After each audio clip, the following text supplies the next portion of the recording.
예, 여러분 안녕하세요. 자, 오늘은 원예학 두 번째 시간으로 원예 식물의 분류에 대한 강의를 하도록 하겠습니다. 자, 먼저 연습 문제를 먼저 풀고요. 그 다음에 이어서 강의를 하겠습니다. 자, 먼저 연습 문제가 52페이지를 펴보세요. 52페이지 연습 문제를 보겠습니다. 자, 거기 1번 문제를 보면 종자식물이면서 현아식물인 것은 그랬죠? 자, 이것은 31페이지를 펴보세요. 자, 페이지 31페이지를 펴보시면 거기에 이제 특히 그 피자 식물이라고 하는 게 나오죠. 피자 식물. 그러니까 우리가 이제 나자 식물과 그 피자 식물 좀 알아두셔야 되는데, 이 나자 식물이라는 것은 거시 식물을 가리켜요. 그리고 피자 식물은 속시 식물을 가리킵니다. 그래서 이 속시 식물이니까 거기 31페이지에 피자 식물 나오죠. 자, 속시 식물은 지방 안에 종자가 있다라는 게 여기 동그라미 쳐놓으세요. 자, 그리고 완전한 꽃이 피기 때문에 현화식물이라고 나오죠. 현화식물. 이 현화라는 걸 한자로 쓰면 나타날 현자에 그 꽃 한자를 쓰는 거죠. 꽃. 그러니까 꽃이 이제 완전히 이렇게 드러나는 거, 이것을 이제 현화라는 말 씁니다. 그래서 다시 교재를 보시면 52페이지 교재를 보시면 종자식물이면서 현화식물에 해당하는 거 피자식물 4번이라고 답을 할 수 있겠죠. 자, 2번 단자엽 식물의 특징을 바르게 설명한 거. 이것은 33페이지를 보시면 이제 32, 33쪽을 보시면 단자엽 식물과 쌍자엽 식물에 대한 설명이 나와요. 32쪽을 펴보세요. 그래서 거기 이제 보시면 자, 1번 줄기의 유관속이 환상으로 배열된다. 자, 이것은 쌍자엽 식물이죠. 거기 33페이지를 보시면 쌍자엽 식물 나오죠. 쌍자엽 식물. 그래서 쌍자엽 식물 첫째 줄에 보면 줄기의 유관속이 환상으로 배열되어 있다 이런 말 나와요. 그 다음에 2번 뿌리는 죽은 개로 발달한다. 거기 이제 두 번째 줄 나오죠. 연맥은 망상이며 뿌리는 죽은 개를 형성한다란 말 나오고 있습니다. 자, 그것도 이제 맞고요. 그 다음에 잎에서 연맥이 망상이다는 아까 이야기했죠. 그물망 모양이라는 소리죠. 자, 4번에 꽃잎의 수가 3의 배수다. 이것은 단자엽 식물에 보면 자엽이 한 개 발달하고요. 거기 그 두 줄 내려가면 꽃잎은 거기 밑줄 주세요. 3의 배수로 화분은 발화구가 한 개인 단구형이다. 그래서 여기서는 꽃잎의 수가 3의 배수 4번이죠. 자, 그러니까 2번 문제에서는 1번, 2번, 3번은 전부 다 이렇게 써놓으세요. 쌍자엽 식물을 이야기하는 거죠. 쌍자엽 식물을 이야기하는 것이고 이 4번이 바로 단자엽 식물을 가리킵니다. 이게 답이겠고요. 자, 3번 장미과에 속하는 초분성 원예작물. 자, 이건 40페이지를 펴보시면 거기 이제 그 과명이 쭉 나오죠. 거기에 제일 아랫부분에 장미과가 나와요. 장미과. 장미과에 보면 뭐 딸기, 모과, 사과 쭉 나오죠. 그래서 이 딸기가 이제 바로 장미과에 속하는 것이라고 볼 수 있죠. 답은 4번이고요. 자, 4번에 채소의 행정적 분류에서 풋고추가 속하는 분류. 이거는 이제 43페이지를 펴보시면 43페이지입니다. 표 2-4, 43페이지에 표 2-4에 보면 여기에 이제 근체류 보세요. 근체류는 뿌리라고 쓰세요. 뿌리를 이제 이용을 하는 거죠. 그 다음에 엽채류 같은 경우는 잎엽자죠. 잎. 그러니까 엽채류는 잎을 먹는 거고요. 과채류니까 이제 이건 과일이죠. 과일이라고 생각하면 돼요. 자, 거기에 보면 풋고추가 있죠.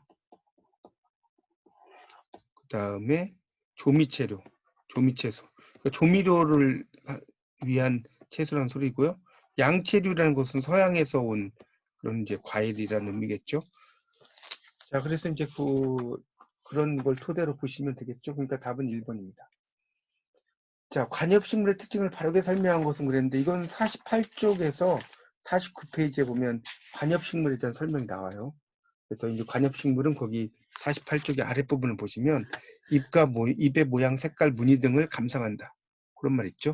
그래서 열대나 아열대 원산으로 늘 싱싱한 잎을 유지하고 삽목이나 분주 등에 의한 영양 번식을 한다. 이런 말 나옵니다. 그래서 이 관엽식물엔 다시 이제 이 초본 관엽이라고 하는 게 있고, 그 다음에 목본 관엽이라는 게 있다. 이렇게 볼 수가 있겠습니다. 초보는 풀이겠고 목포는 나무겠죠. 그런 내용으로 이해하시면 되겠습니다. 그래서 이제 주로 잎을 보고 즐긴다 이게 맞겠죠. 그래서 관엽식물이 넓은 잎을 가지고 있다라든가 그 다음에 그 꽃과 종자를 볼 수 없다. 강한 햇빛을 좋아한다. 이런 거라고는 할 수가 없죠. 그래서 이제 그런 내용은 여기에 지금 나와 있지 않습니다. 그래서 정답은 그 1번에 관엽이니까 잎을 본다라는 의미로 보시면 되겠죠. 그 1번이 답이 되겠습니다. 자, 나머지는 이제 중요한 부분을 좀 설명을 하고 마치도록 하겠습니다. 자, 26페이지로 이제 다시 넘겨보시면 이제 식물의 분류가 나오죠. 26페이지입니다. 이제 이런 분류라고 하는 것은 첫 번째 줄 나오죠. 식물 분류. 여러 가지 식물을 식별하고 명명하고 유형관계. 특히 이제 유형관계라고 하는 것은 뭐냐면 혈통관계라고 보시면 돼요. 그래서 이런 혈통관계를 근거로 가깝고 먼 그런 관계를 따지는 거죠. 그래서 이제 분류의 의의를 보면 원예 식물은 종류가 다양하다. 거기다가 이제 이끼류라고 써요. 이끼류 같은 것들이 이제 특히 이제 이런 것도 재배하고 있을 뿐이라는 거죠. 그다음 분류 집단 속성 이런 것도 알 수 있겠죠. 이게 뭐 가집관지, 부승관지. 그다음에 이제 정보를 종관에 교차 적용시킬 수 있다. 그러니까 한 곳에서 얻은 정보를 다른 정보에 적용시킬 수 있다 이렇게 볼 수 있겠죠. 그다음에 재배와 그 실용적 도움 이런 것도 줄 수가 있겠죠. 자, 분류의 방법에 보면 자연 분류와 인위 분류로 나눠진다. 말 그대로 자연 분류는 이제 식물적인 어떤 그런 관계 이런 걸 이야기한다고 볼 수 있습니다. 조금 더 이제 부연 설명하자면 27페이지 자연 분류라는 것은 이제 우리가 흔히 공부한 종속, 과목, 강문계 이런 거라고 볼 수 있겠죠. 그래서 이제 생식기관 유사성을 기초로 분류하는 거라고 볼 수가 있겠습니다. 그 다음에 이제 인위분류가 되어 있죠. 인위분류. 인위분류라는 것은 당연히 엽체류라든가 또는 근체류, 화체류 이런 거라고 볼 수가 있겠죠. 이런 것을 이제 인위적으로 분류하는 거라고 볼 수 있습니다. 자, 그다음에 이제 식물의 분류 체계는 이제 그 종속과목 강문계와 관련된 거라는 거 알아두시면 될 것 같고요. 그다음에 이제 상위 3계급이 29페이지에 문강목이라고 나왔죠. 그래서 이 식물계에는 무려 28만 종의 식물이 있다고 할 수 있습니다. 그리고 28만 종의 식물이 있고 이제 이런 것이 여러 개의 그 식물학적으로 나눠지는 거죠. 선태식물, 양치식물, 나자식물, 피자식물. 그래서 이제 나자식물, 피자식물은 거시식물, 속시식물이라고 말씀을 드렸죠.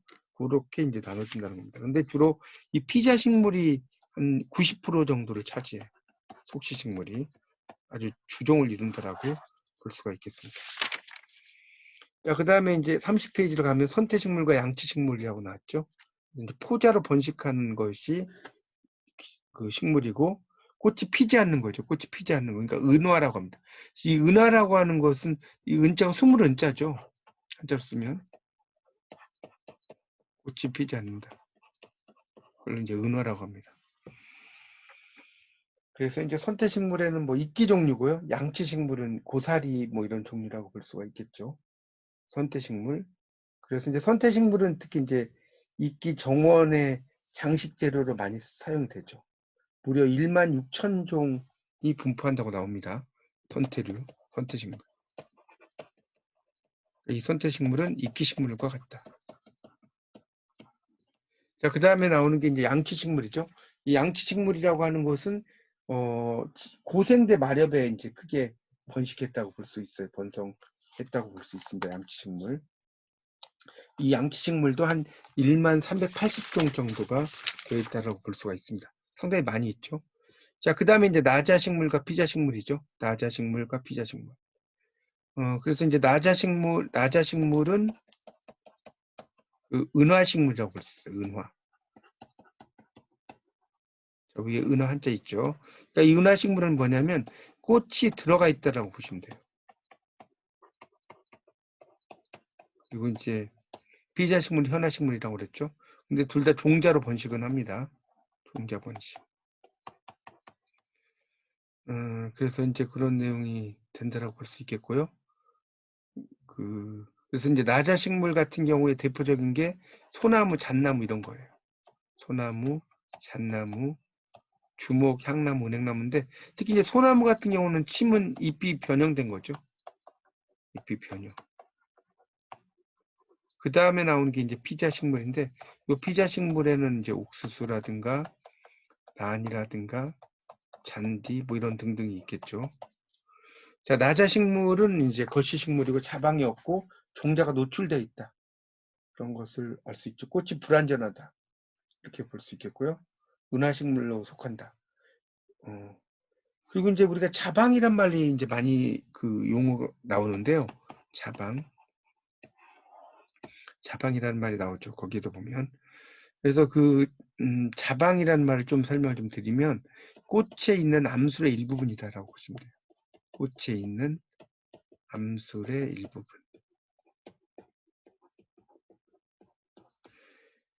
자, 그래서 이제 31페이지 아래 피자식물이 있고 그 다음에 종자가 들어있고 현아식물로 분류되고 뭐 이런 말 나오는 거 읽어보시고요. 자, 단자엽식물과 쌍자엽식물 32페이지입니다. 보시면 이 단자엽식물 같은 경우는 자엽이 한개가 발달했다. 단자엽식물 밑에 있죠. 그리고 이제 섬유근계. 우리가 이제 섬유근계라는 건 수염뿌리를 가리켜요.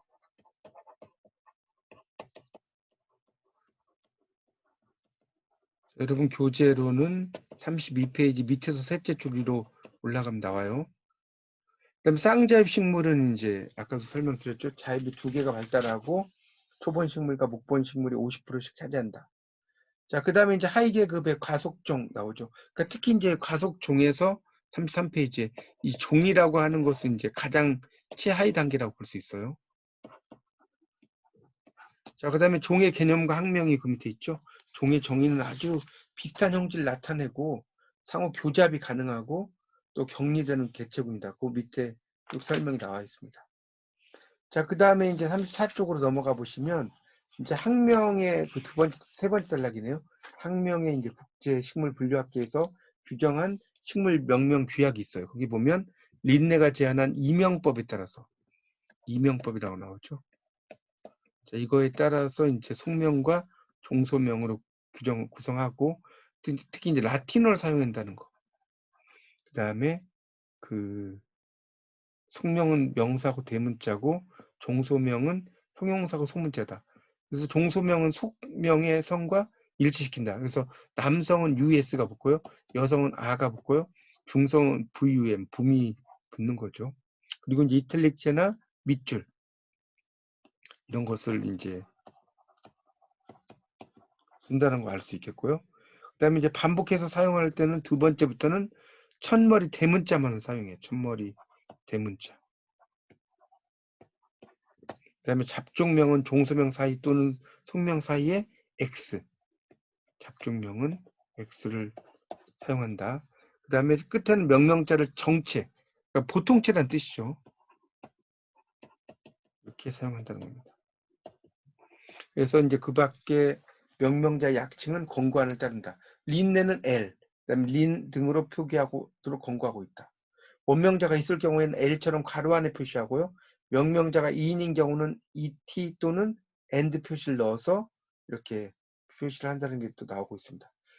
그 다음에 이제 원예종은 홀트, HORT. 그 다음에 이제 아종이라는 것은 이제 비슷하다는 의미죠. 그래서 SSP, 그러니까 subspecies라고 합니다. 이 아종이라는 것은 한자로 쓰면 이제 버금갈 아자에다가 C종자죠. 그래서 원래는 subspecies인데 이걸 이제 줄여서 SSP라고 쓰는 거죠. subspecies. 그 다음에 전체 종은 species니까 SP겠죠. 그 다음에 그렇죠. 그렇게 볼 수가 있겠습니다. 자, 식물학적인 분류의 예가 이제 뒤에 나오는 건데 그건 여러분이 한번 쭉 훑어보시도록 하고요. 자, 42페이지에 보면 원예적 분류가 나와요. 그래서 이 원예적 분류는 인위 분류를 근간으로 한다. 자, 42페이지입니다, 지금. 그래서 이제 42페이지에 보시면 원예적 분류. 자, 이것은 인위 분류를 근간으로 한다. 자, 그래서 이제 거기에 채소가 있고요. 원산지에 따른 분류, 식용 부위에 따른 분류 이렇게 나오죠. 특히 이제 원산지 같은 경우는 당연히 뭐 서양하고 동양으로 당연히 나눌 수가 있겠죠. 그 식용 부위에는 이제 식용 부위에 따른 분류가 뭐 근체류, 그다음에 엽체류, 그다음에 과체류 이렇게 나눠지는 거죠. 그다음에 이제 행정 편의에 따른 분류를 보면 조미채소와 양채류 이런 것을 분류한다.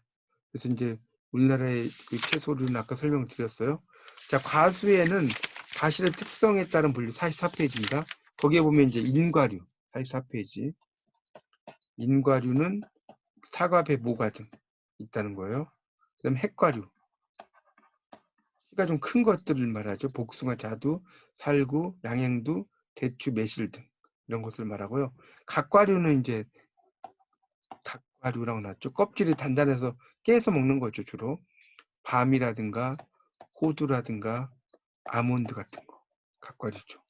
그다음에 장과류 같은 경우는 이제 장과류라고 나왔죠. 포도, 무화과, 나무딸기, 블루베리. 그러니까 이제 어떤 중과피와 내과피의 과즙이 많은 거예요. 중과피와 내과피의 즙이 많은 걸 말하죠. 그다음에 준인과류라고 해서 감이라든가 감귤 이런 것들은 준인과류에 해당한다. 그렇게 볼 수 있습니다. 그래서 그런 것들 좀 여러분이 잘 보시면 좋을 것 같고요. 그래서 이제 원예 분과에 보면 이제 온대과수, 열대과수 이런 게 있다. 이런 거 알아두시고 45페이지에 보면 이제 화훼, 용도에 따른 분류. 그래서 잘라서 쓸 거냐? 잘라서 쓰면 절화, 꺾꽂이 같은 거. 잎을 자르는 건 절엽, 가지를 자르는 것은 절지류. 이런 식으로 이제 나눠진다는 거고요. 기후형에 따른 분류 같은 경우도 이제 46페이지 넘기시면 지중해성이냐, 열대성이냐, 사막형이냐 나옵니다. 그다음에 행정 편의에 따른 분류에서도 쭉 나오죠. 절하류, 분하류, 초하류, 관상수, 화목류, 종묘, 구근류 이런 것들이 있고요. 그다음에 이제 실용적인 분류가 있죠. 거기 그 46페이지에 보시면 그래서 이제 실용적인 분류에는 1년 초냐, 1년 이내에 개화 결실을 하냐는 거겠죠. 그래서 이제 47페이지에 보면 화해의 실용적 분류 47페이지. 자, 2- 별표 하나 쳐놓으시고요. 그래서 이제 1년 초화 같은 경우는 한해살이 하초라고 볼 수 있어요. 한해살이 하초. 그런 것들이 있고요. 그 다음에 습군초, 구근식물, 관엽식물 쭉 나오고 있습니다. 그 다음에 이제 습군초 같은 경우는 이제 겨울이 되면 지상부가 말라 죽지만 지하부는 살아남는 그런 초본성 화훼 이런 것을 습군초라고 이야기한다. 이렇게 알아두시면 돼요. 그래서 이제 거기에 습군초에서도 이제 노지에서 있는 습군초냐, 반노지 습군초냐, 온실 습군초냐 이렇게 나눠지는 거고요. 그 다음에 이제 구근식물이라고 하는 것이 있죠. 구근. 그래서 알뿌리를 형성하는 거죠. 이 구라는 게 그 지구할 때 구죠. 그 다음에 이제 뿌리 근자잖아요. 구근. 이제 그런 구근 식물이 있어요. 이제 뭐 밑에 보면 춘식, 추식, 온실 해갖고 나오죠.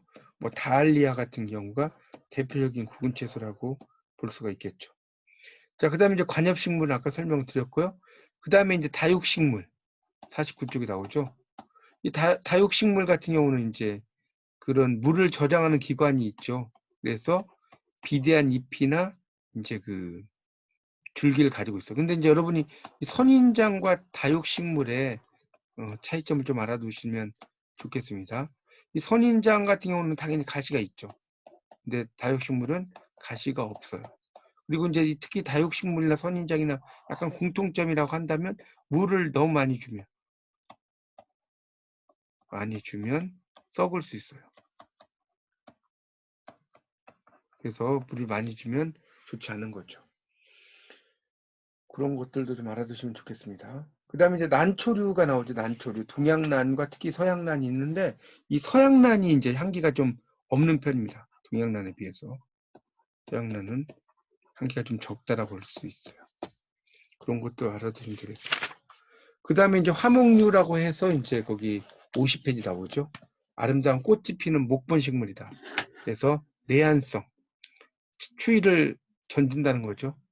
그리고 이제 나무의 특성에 따라서 여러 가지 나눠지는데 특히 이제 화목류에서는 뭡니까? 온실, 화목이냐, 관목 화목이냐, 교목 화목이냐, 자 이렇게 나눠질 수 있다는 겁니다. 자 그렇게 알아두시고요. 자 그다음에 이제 관상수라고 하는 것은 이제 그 수목이죠, 수목. 그러니까 화목류를 제외한 수목이다라고 볼 수가 있겠습니다.